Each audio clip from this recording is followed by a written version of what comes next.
Hi, hello, welcome to Lavi's T-shirts. Learn with Lavi videos, art videos. So இன்றைக்கி நம்ம வந்து garlic வந்து எப்படி ட்ரா பண்ணணும் அப்படின்றது பார்க்க போகிறோம். இதுலேயும் வந்து ஷேடிங் வந்து டிஃப்ரெண்ட்டாக இருக்கும். ஸோ அதோட ஷேப்பை பொறுத்து நம்ம வந்து ஃபஸ்ட்டு வந்து ஒரு அவுட்லைன் ஸ்கெட்ச், இது வந்து கம்போசிஷன் அப்படின்னு சொல்லுவோம் நம்ம.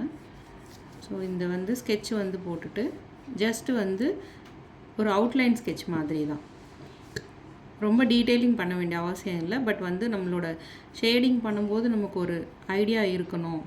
ஸோ ஷேடிங் வந்து ராங்காக போகக்கூடாதுன்றதுக்காக நம்ம ஒர்க் பண்ணுறது.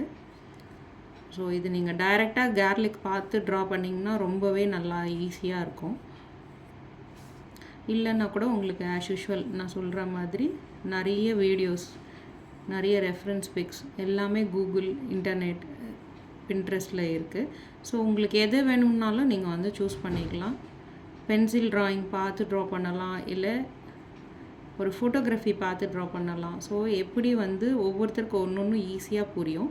ஸோ அது மாதிரி தான் ஆஸ் மச் ஆஸ் பாசிபிள் வந்து லைட்டாக ட்ரா பண்ணிக்கோங்க. அப்போ தான் ஷேடிங் பண்ணும்போது ஈஸியராக இருக்கும். ஸோ சப்போஸ் நம்ம ஏதாவது வந்து ஒரு லைன் தப்பாக போட்டிருந்தா கூட அதை அட்ஜஸ்ட் பண்ண முடியும். ஸோ அதுக்காக தான்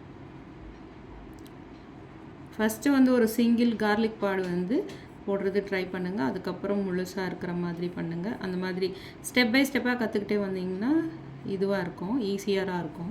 இல்லைன்னா ரொம்ப டஃப்பாக இருக்கிற மாதிரி தோணும். ஸோ ஆஸ் யூஷுவல் நான் சொல்கிற மாதிரி லைட்டாக ட்ரா பண்ணிக்கோங்க. அப்புறம் மீடியம் டோன்லேருந்து ஸ்டார்ட் பண்ணிக்கோங்க. ஆனால் இது ஒயிட், நல்ல ஒயிட்டாக இருக்கிற பொருள்ன்றதுனால கண்டிப்பாக ஹைலைட்ஸ் நல்லாவே இருக்கும், உடனே ஹைலைட்ஸ் இருக்கும். ஸோ அது பார்த்துக்கோங்க. எனிவே ஃபோட்டோகிராஃபியாக பார்க்கும்போது கண்டிப்பாக நல்ல லைட்டிங் வச்சு தான் ஃபோட்டோ எடுத்திருப்பாங்க. ஸோ அதனால் லைட்டிங் வந்து நிறையவே இருக்கும், ஒயிட் கலர் சப்ஜெக்ட்டுன்றதுனால. அதனால் பார்த்து ஒர்க் பண்ணிக்கோங்க. ஆஸ் யூஷுவல் நான் சொன்ன மாதிரி அந்த ஆப்ஜெக்டோட ஷேப்புக்கு ஏற்ற மாதிரி நம்ம வந்து மூமெண்ட் கொடுக்கணும் பென்சிலில். அதுக்கேற்ற மாதிரி ஷேட் பண்ணால் தான் கரெக்டாக வந்து அது அப்படியே இருக்கும்.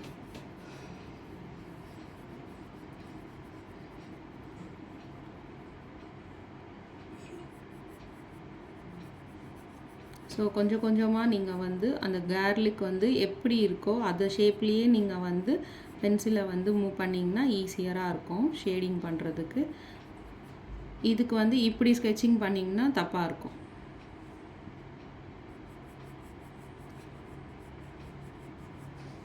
நான் இப்போ ஸ்மூத் ஷேடிங் தான் சொல்லி கொடுத்துன்னு இருக்கிறேன். ஏன்னா வந்து இது வந்து ஸ்டில் லைஃப்க்கு சம்மந்தப்பட்ட இது. ஸோ அதனால் வந்து ஸ்மூத் ஷேடிங் தாராளமாக நம்ம வந்து ஒர்க் அவுட் பண்ணலாம். ஆனால் வந்து லேண்ட்ஸ்கேப்பிங் அண்ட் சீஸ்கேப், இந்த மாதிரி ராக்ஸ், அந்த மாதிரி வர சப்ஜெக்டில் எல்லாமே வந்து நம்ம வந்து கண்டிப்பாக வந்து ஒரு மாதிரி ஸ்க்ரிபிள் பண்ண மாதிரி தான் வந்து ஷேடிங் பண்ணுவோம். இது ஒரு ரொம்ப சிம்பிளான ஆப்ஜெக்ட் தான்.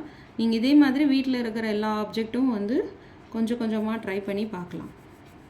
ஈஸியராகவும் இருக்கும் லேர்ன் பண்ணுறதுக்கு. பிகாஸ் நம்ம டே டு டே லைஃப்பில் இதெல்லாமே பார்த்துக்கிட்டே இருக்கிறதுனால நம்மளால் ஈஸியாக இந்த ஷேப் வந்து எப்படி கொண்டு வரது அப்படின்றது ஈஸியாக பண்ண முடியும். நான் ஃபஸ்ட்டு போட்ட மாதிரி ஓவல், இது வந்து ஒரு பக்கம் சாஞ்ச மாதிரி இருக்குது, கீழே விழுந்துருக்கிற மாதிரி இருக்குது இல்லைங்களா? ஸோ அதனால் அதுக்கேற்ற மாதிரி தான் நம்ம ஷேடிங் பண்ணணும். ஸோ அதுக்கேற்ற மாதிரி ஓவல் போட்டுட்டு அதில் வந்து பார்ட்ஸ் டிவைட் பண்ணிவிட்டு அதுக்கப்புறம் ஷேடிங் பண்ணினோம்னாக்கா ஈஸியராக இருக்கும்.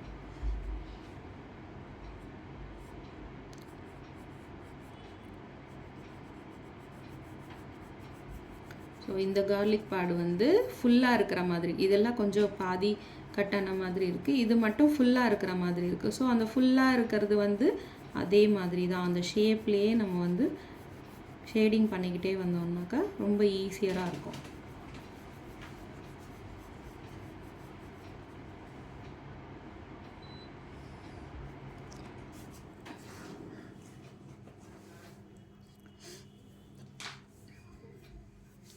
ஸோ இதெல்லாமே நான் வந்து A4 ஷீட்ஸில் தான் பண்ணின்னு இருக்கிறேன். நீங்கள் வந்து சப்போஸ் ட்ராயிங் புக்கில் பண்ணுறதா இருந்தால் அதில் கொஞ்சம் கிரெயின்ஸ் அதிகமாக இருக்கிற மாதிரி இருக்கும். ஸோ அதனால் கன்ஃபியூஸ் ஆகாதீங்க. அதுக்கேற்ற மாதிரி தான் ஷேடிங் வந்து பண்ணணும்.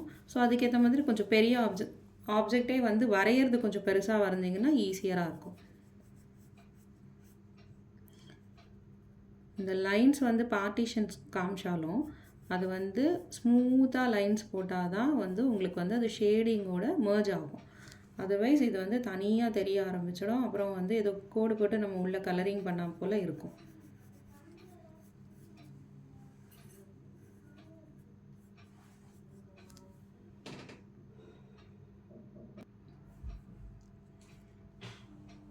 ஸோ அதே மாதிரி நம்ம திக் அண்ட் தின் லைன்ஸ் ஏற்கனவே நான் வந்து பிஃபோர் வீடியோஸில் சொல்லியிருக்கேன். Thick and thin lines use பண்ணி ஒரு ட்ராயிங் பண்ணிங்கன்னா கண்டிப்பாக அது ரொம்ப பார்க்க அழகாக இருக்கும். ஷேடிங்கில் கொஞ்சம் தப்பு இருந்தால் கூட அதில் அட்ஜஸ்ட் ஆகிடும்னு சொல்லிட்டு.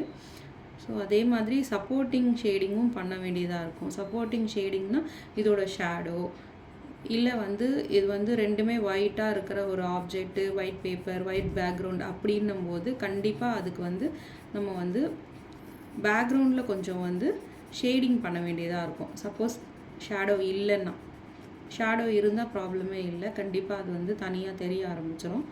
ஸோ சப்போஸ் ஷேடோ இல்லைன்னாக்கா கண்டிப்பாக வந்து அவுட்டரில் வந்து நம்ம வந்து ஷேடிங் பண்ணால் தான் அதை பிரித்து காமிக்க முடியும்.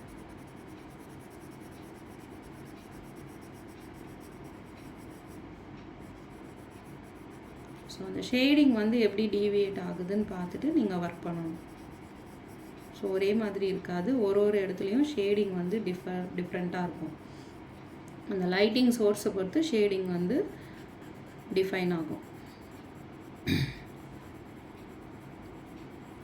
ஸோ இதில் எவ்வளோ ஸ்மூத்தாக பண்ணியிருக்கோமோ ஷேடிங்லேயும் அதே மாதிரி பொறுமையாக ஷேட் பண்ணணும். அப்போ தான் வந்து கரெக்டாக இருக்கும்.